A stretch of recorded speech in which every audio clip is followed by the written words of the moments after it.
കുണ്ടോട്ടി തെരീക്കത്ത് നിങ്ങൾ കേട്ടിട്ടുണ്ടാവും, നമ്മൾ അനുഭവിച്ചിട്ടില്ല, നമ്മളെ ഈ ഭാഗത്ത് അല്ലാത്തതുകൊണ്ട്. ഉമർ ഖാദി ആ തെരീക്കത്തിനെ എതിർത്തു.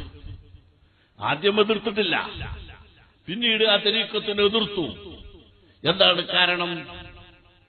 وفي روضة قطب نواه وجاهل بسجدته للشيخ يعصي ويكفر.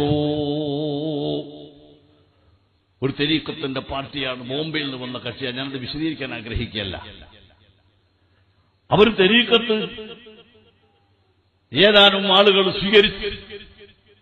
അത് മൂത്തപ്പോ ആ മശായിഖന്മാർ അല്ലെങ്കിൽ ആ തെരീക്കത്തിന്റെ നേതാക്കന്മാര് അവരുടെ മുരീദന്മാരോട് ആ നേതാവിന് സുജൂദ് ചെയ്യണമെന്ന് ആവശ്യപ്പെട്ടു.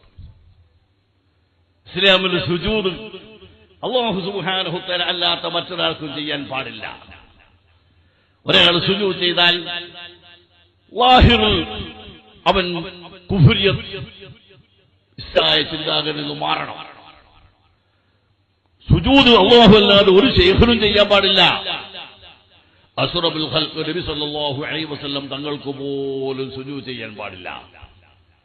എന്നിട്ടും അവർ തുടർന്നു ആ സുജൂദ്.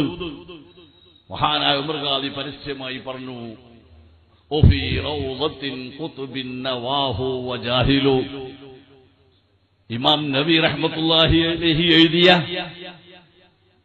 ഷാഫി മദ്ഹബിലെ ഏറ്റവും വലിയ ഇമാമല്ലേ ഇമാം നബി. ഇമാം നബിയുടെ അഭിപ്രായം പറഞ്ഞാൽ പിന്നെ ഷാഫി മദ്ഹബിൽ പിന്നെ അതിനെപ്പറ്റി അന്വേഷണവും ആലോചനയും ഇല്ല. ആ മഹാനായ ഇമാം നബിന്റെ റൗളയിൽ കാണാം, ഒരു മഖ്ലൂഖ് വേറൊരു മഖ്ലൂഖിന് സുജൂദ് ചെയ്താൽ അത് കുറ്റകരവും കുഫ്രിയത്തുമാണ്. അതുകൊണ്ട് ആ വാദത്തുനിന്ന് പിന്മാറുന്നില്ലെങ്കിൽ തീർച്ചയായും നിങ്ങൾ ഇസ്ലാമെന്ന് പുറത്താടുന്ന മൃഗാദി പ്രസംഗിച്ചു. തെരീക്കത്ത് ആവശ്യമില്ലെന്നല്ല, റൂട്ട് തെറ്റിയപ്പോൾ ഉണ്ടാകുന്ന പ്രശ്നങ്ങളാണത്.